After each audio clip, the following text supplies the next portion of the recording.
세계대전이 일어나고 1940년도 30년 1차 세계대전 이후에 2차 세계대전의 징조가 보이니까 유럽의 많은 화가들이 미국으로 가는 거예요. 그때 미국이 최강대국이었으니까. 그래서 이제 미국적 작가, 그러니까 오늘날 우리가 이제 현대미술하면 미국이 그 상징이 되거든요. 이때 미국이 오늘날 현대미술의 그 성지가 된 이유는 2차 세계대전을 앞두고 많은 유럽의 화가들이 미국에 이주해서 그때부터 거기서만 그림을 그리게 된 것입니다.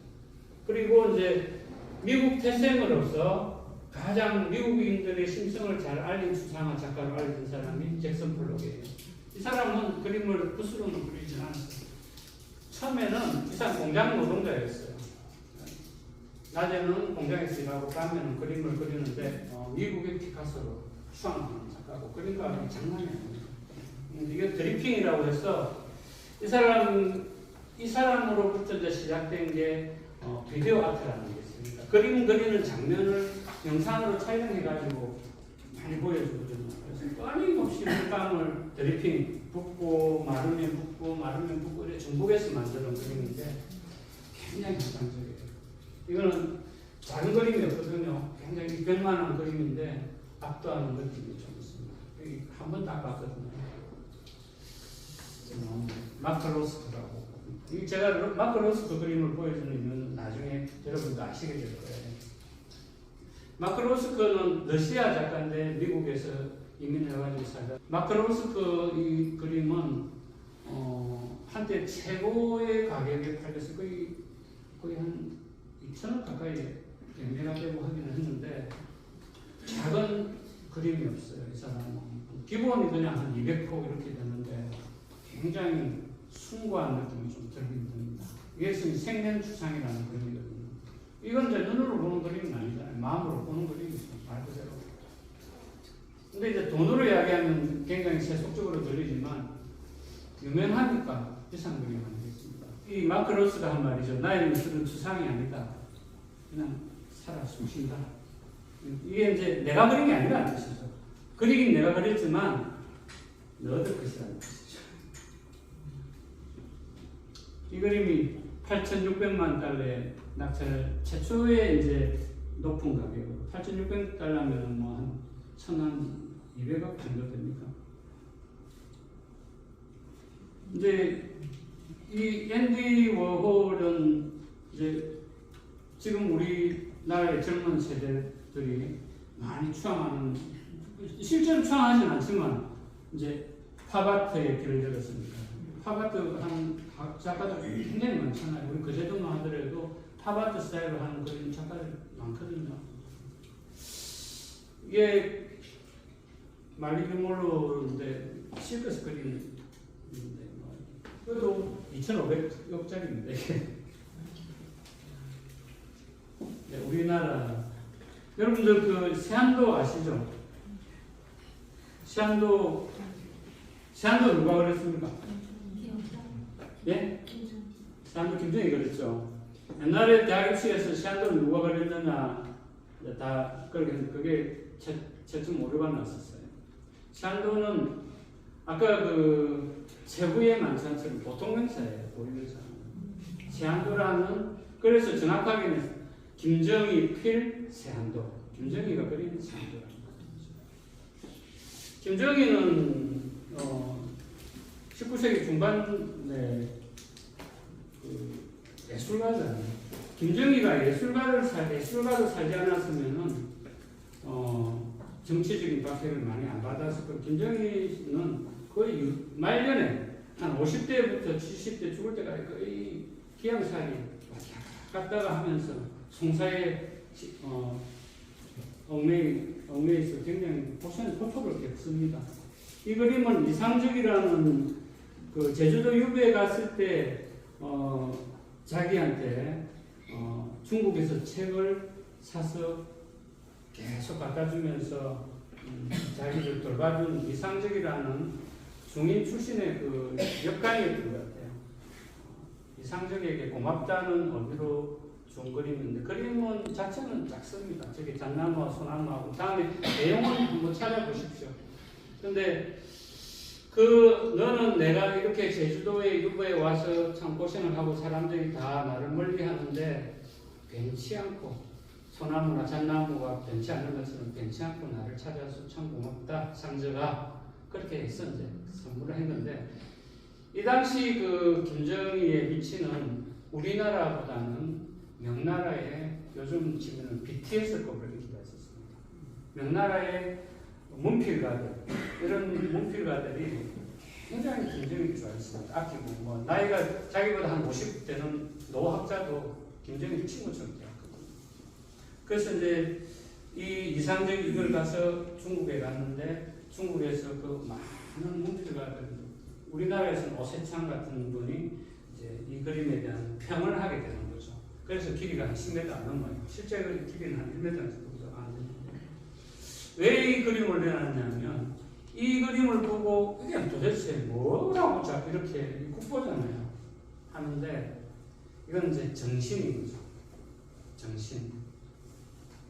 정신을 표현한 그림으로서 인문학적인 요소가 있는 거죠. 그래서 이 화가 이 그림에 가장 영향을 받은 사람이 지금 우리나라에서 그림가가 제일 비싼 사람입니다. 누굴까요? 김한기예요. 김한기는 자기 정신적 스승을 김정희가 줬어요. 서세웅이나 김한기 같은 화가들이 그렇게 하고 그래서 뿌리가 다 있어요. 화가들이 보면 인왕제색도 겸례정선인데 인왕제색도를 그린 정선 이 그림도 우리가 뭐 알려진 그림인데 사람들이 이제 인왕제색도 뭐가 중요하지 뭐 이렇게 하는데 이거는 그림의 어떤 실제적인 어떤 그 표현 이런 것들은요 전통을 깼다는 거예요. 아까 피카소처럼 전통을 깬 그림이기 때문에 중요한 거죠. 자기 친구 200년이라는 사람이 자기보다 며칠 전 빨리 죽는데 그 200년을 위해서 그린 그림이라고 알려져 있습니다. 이렇게 이제 우리가 보통 전통 회화를 대표적인 제가 2개 가지고 왔는데 여러분 아는 김몽도나 뭐 많은 화가들이 있지만 정신적 면에서 또는 핵심적인 면에서는 이 2개의 그림이 좀 대표적이긴 합니다. 이제 쭉 넘어와가지고 앞에 이제 김정희가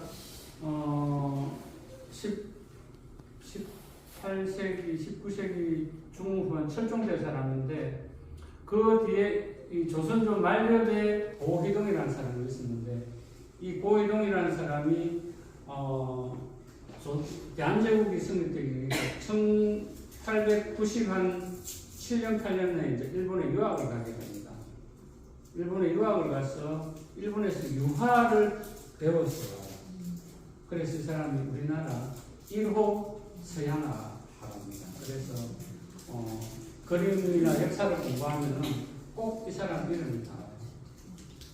그래서 고희동이 이제 일본에서 공부할 무렵에 이제 이 도쿄 대학인가를 나왔는데 그 학교는 졸업 작품을 아마 자화상을 그렸나 봐요. 그래서 이 자화상을 그리는 게 우리나라 제1호의 화가다. 그래서 고희동이 1세대 화가면 이제 우리나라의 1세대 화가들이 주로 이제 1900년도에서부터 1910년, 15년, 20년, 30년 사이에 이제 일본에 유학 가서 그림을 이제 배우기 시작했습니다. 이른바 우리나라에서 이제 근대가 시작되는 단계예요. 그래서 고희동 다음으로 김관우가 있고 여류 작가로서는 나혜석이 있습니다. 우리나라 이제 1호 작가라고 1호 여류 작가라고 알려져 있죠. 동경 여자 미술대학 졸업생인데 굉장히 굉장한 그 뭐랄까 이제 센세이션을 불러일으킨 작가입니다. 굉장히 진보적이고 똑똑했었습니다. 그래서 한번 여러분들은 나혜석에 대해서 한번 찾아서 책을 읽어보면은 그 시대에 어떻게 이렇게 자주적으로 살 수 있을까 합니다. 김관호는 우리나라에 잘 알려지지는 않았어요. 이 사람이 우리나라 작가 중에 20년대, 30년대 이 초기에 화가들이 대부분 그 평양 쪽에 많이 살아요. 평양은 서울에서 서울대학이 1946년인가 생기거든요. 근데 평양은 대학은 없었지만은 김간호라든지 그 평양에 원래 장사를 한 사람들이 많지 않습니까? 대성 상인들이 많잖아요. 이분들이 해외 문물을 중국이나 왔다 갔다 하면서 빨리 이렇게 깬 사람들이 많았어요. 그래서 이 사람들이 모여서 삭성에 이래가지고 뭐 반짝이는 별이라는 뜻이 같은데 그래서 미술학교를 만들라고 했었어요. 그래서 평양 출신의 이북 출신의 화가들이 우리한테 알려지지는 않았지만 굉장히 유명한 사람들이 있습니다. 그 중에 한 사람은 김간호입니다. 김간호가 일본 동경예술대학 이제 아마 졸업 전에 해질 무렵이라 저도 이게 고등학교 때 이 그림을 봤는데 아마 우리나라의 최초의 누드화로 최초라고 이름 붙이기가 좀 사실 힘들어요. 왜냐하면 우리나라 근대사가 중립이 아직 저희 책을 혹시 관심 있지 않고 보시면 되는데 책을 읽어도 연도나 이름이 미시하게 틀리게 너무 많거든요. 중립이 정확하게 안 돼 있어요. 그래서 이게 제가 알기로는 최초의 나치아로 이렇게 알려져 있는데 이게 최초인지 아닌지는 사실 좀 모르겠어요. 근데 어쨌든 굉장히 천재적인 화가 중에 한 사람이 이분이었습니다. 26년도에 이종호라는 화가가 나치에서는 굉장히 낯설죠. 이 사람은 우리나라 최초의 프랑스 유학한 사람이에요. 근데 이 사람은 왜 안 알려졌느냐? 이 사람도 평양 출신입니다. 그러니까 우리나라에 알려졌어요. 이 사람은 다음에 혹시 제가 내년에도 이제 상반기 하면 하반기 할 건데 관심 보시면은 이분에 대해서 한번 말씀을 굉장히 재밌습니다. 그림도 너무나 충격적인 그림이었습니다. 이 사람은 장발이라는 사람인데 이케대의 스승으로 알려져 있어요. 이 사람은 서울대 1호 교수였거든요.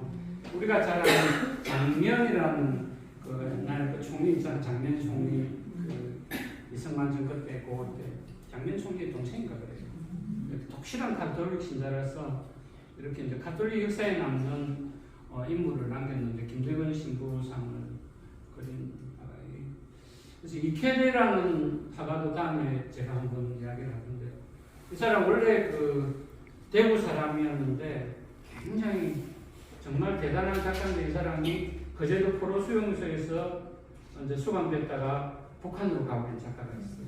그 사람이 스승으로 알려졌는데 희문고등학교 다닐 때 아마 미술 선생님으로 있었어. 스승이 때라는 게 이 사람이 이렇게 되는 거. 대단하죠. 이 사람이 서양화를 그렸는데 붓은 동양화 붓을 그리고 있어요. 아주 민족주의적인 작가인데 저는 개인적으로 근대 작가 중에서 1호 화가를 친다면 저는 이케대입니다. 이 사람은 김한기의 절친한 친구 길진섭이라는 작가인데 이 사람도 북한으로 간 사람이기 때문에 그냥 이제 한번 근대 화가들을 보여주고 되게 천재했어요. 이 사람. 아까 제가 그 나혜석의 제자 장욱진 하는데 장욱진 화가의 작품들은 자주 열립니다. 한번 마음이 울적하고 괴롭고 힘든 일이 있으면 장욱진 전시를 한번 가보십시오. 아마 탁 들고 나서 오면은 마음이 아주 유쾌해지는 작가입니다. 우리가 지금 뭐 우리 대한민국뿐만 아니고 동북아시아 쪽에서 제일 유명한 작가를 치자면 그 중에 한 사람이 김한계예요. 제가 올 8월달에 올해 처음으로 혼자서 여행을 한번 서울에 갔다 오면서 강에 호암미술관에 김한기 작품들을 보고 왔습니다. 미술관에 가서 한 4시간 보내고 왔습니다. 그래서 지금 이 그림은 이제 김한기 화백은 이렇게 캔버스를 세워놓고 그림을 만들었어요. 바닥에 놓고 이 목디스크가 굉장히 생겼어요. 목디스크로 결국은 죽습니다.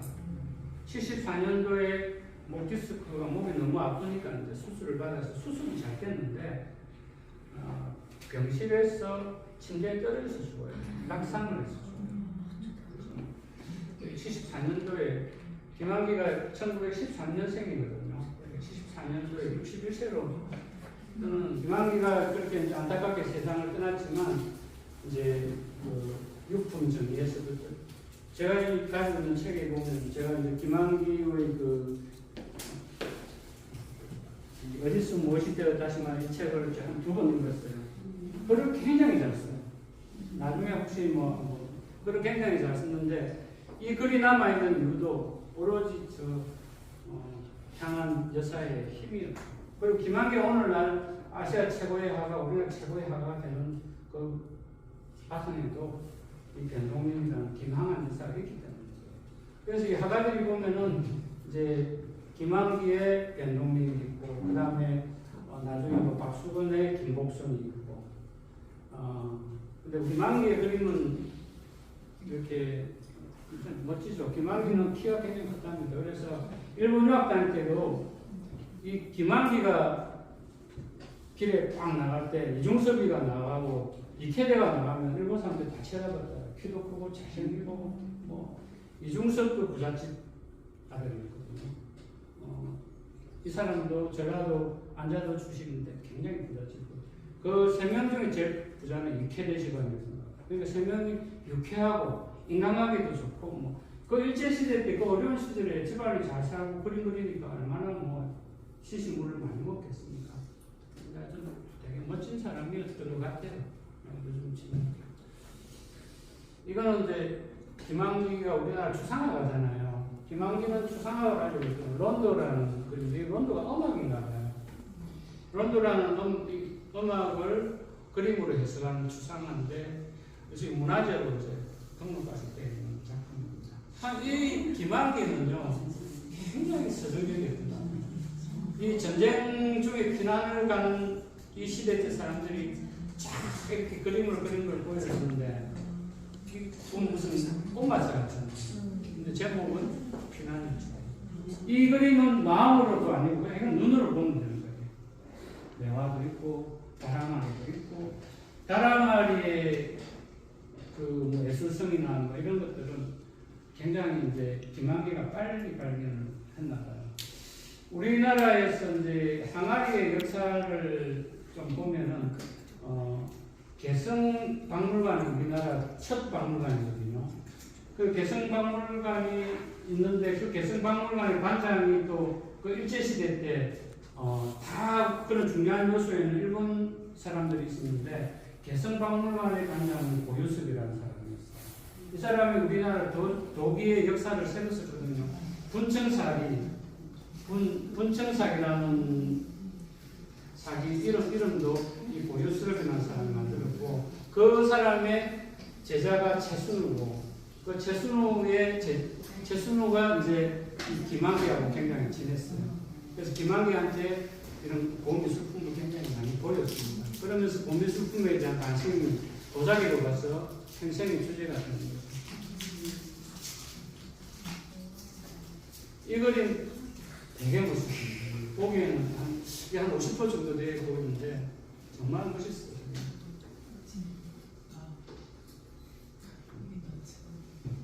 그래서 이제 이렇게 미국으로 가기 전까지는 이런 그림을 그려요. 그래서 작가를 그림을 이제 혹시 여러분들 관심있어 보면 반드시 연도를 봐야 돼요. 58년도 작이잖아요. 63년도 변하죠. 이제 바다에 한기 블루라는 말이 있거든요. 울트라마린 블루를 퍼시안 블루하고 섞어서 저렇게 절묘하게 몇 개 내거든요. 63년도죠. 이것도 거의 비슷한 시기 작품입니다. 그러다가 이제 66년도에 이제 이런 그림이 서서히 이제 등장을 했어요. 66년도 여기 보면은요 김한기 작품은 이제 여기서부터 이렇게 붉은 점화 이렇게 잘 안 붙여요. 이렇게 남발이는 해요. 72대 있는 건데 72년도라는 거. 이게 이제 우주라는 작품인데 71년도에 이게 이제 135개짜리죠. 이거는 김광섭의 시 저녁에라는 시가 있답니다. 김광석이라는 시인이 김한계의 절친이었거든요. 그래서 이제 미국에 가 있을 때 한국에 이제 한국일보에서 주최하는 미술 대전이 있었는데 그 미술 대전에 자기가 미국에서 어떤 그림을 그리고 있다는 것을 보여주기 위해서 보낸 그림이 어디서 무엇이 되어 다시 만나요. 그 저녁이라는 시의 제 마지막 구절이 나와요. 그거를 주제로 해서 그림이라서 이제 한기가 알려지고 이제 아폴로 발사에 어떤 영향이 있었는지 이제 우주라는 그림입니다.